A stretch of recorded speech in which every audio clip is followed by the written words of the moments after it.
नमस्कार दोस्तों, कई दिन की पूछताछ के बाद आखिरकार लॉरेंस बिश्नोई ने कबूल किया है कि उसका गैंग ही सिद्धू मूसेवाले के हत्याकांड में इन्वॉल्व था। हालांकि कई दिन से वो टाल मटोल कर रहा था और इंट्रोगेशन में भी सहयोग पुलिस को नहीं कर रहा था। लेकिन जब पुलिस ने सख्ताई से पूछा और फैक्ट उसके सामने रखे तो उसने कहा कि हाँ, ये सच है कि मेरे गैंग ने इस हत्याकांड को अंजाम दिया, क्योंकि विक्की मिड्डूखेड़ा मेरे लिए भाई जैसा था। कॉलेज के दिनों की उसके साथ दोस्ती थी और उसका मर्डर हमारे लिए बहुत बड़ी बात थी और हमने तुरंत तभी ही ये डिसीजन ले लिया था कि इस हत्याकांड का बदला लिया जाएगा।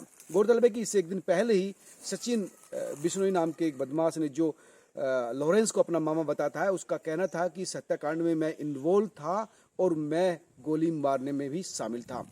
और इसी वजह से अब ये लगभग साफ हो गया कि इस गैंग का ही हाथ है इस मामले पे। और जिस तरह से गोल्डी बरार ने कनाडा से ये जिम्मेदारी ली थी कि उसके लोगों ने ही इस हत्याकांड को अंजाम दिया, तो ये साफ हो गया कि गोल्डी ने कनाडा में बैठकर और सचिन बिश्नोई जैसे लोगों ने देश में बैठकर इस पूरे मामले को ऑर्गेनाइज किया। हालांकि दिल्ली पुलिस की एक टीम इस वक्त नेपाल पहुंच चुकी है कि पुलिस सूत्र बता रहे हैं कि उनको लगता है कि जो बदमाश हैं वो इस समय नेपाल में हैं, देश से बाहर चले गए हैं और इसी वजह से एक टीम जो है नेपाल गई है। वहीं संपत नेहरा, जो एक दूसरा गैंगस्टर है जिसने रेकी की थी गैलेक्सी फ्लैट्स की जहां सलमान खान रहता है, उसको भी रिमांड पर लेकर पूछताछ की जाएगी, क्योंकि उसका भी इन्वॉल्वमेंट इसमें सामने आ रहा है। वहीं नरेश शेट्टी, जो एक दूसरा शूटर है लॉरेंस का, इस समय हरियाणा की झज्जर जेल में बंद है, उससे भी पूछताछ होनी है। उस पर आरोप है कि उसने ही हथियार मुहैया करवाए थे इस पूरी टीम को। जो 6-7 लोगों की टीम थी जिसने इस हत्याकांड को अंजाम दिया, उनको हथियार जो है नरेश शेट्टी ने उपलब्ध कराए थे।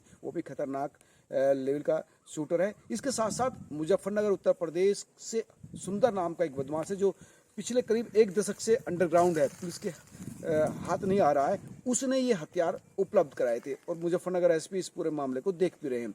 लेकिन ये चेन अब जो जुड़ती जो नजर आ रही है कि नरेश शेट्टी, सुंदर मुजफ्फरनगर, ये हथियार सप्लाई करने वाले लोग थे और ये जो है इस पूरे मामले को इस तरह से ऑपरेट किया गया गोल्डी बरार और सचिन बिश्नोई जी ने। और जो लड़के थे, जो नई टीम जो बनाई थी इस हत्याकांड को अंजाम देने के लिए, वो इस समय जो पता चल रहा है वो इस समय नेपाल में। लेकिन इस मामले से ये साफ हो गया है कि इस पूरे हत्याकांड के पीछे बिश्नोई गैंग था। खुद बिश्नोई लॉरेंस बिश्नोई ने इसको स्वीकार कर लिया।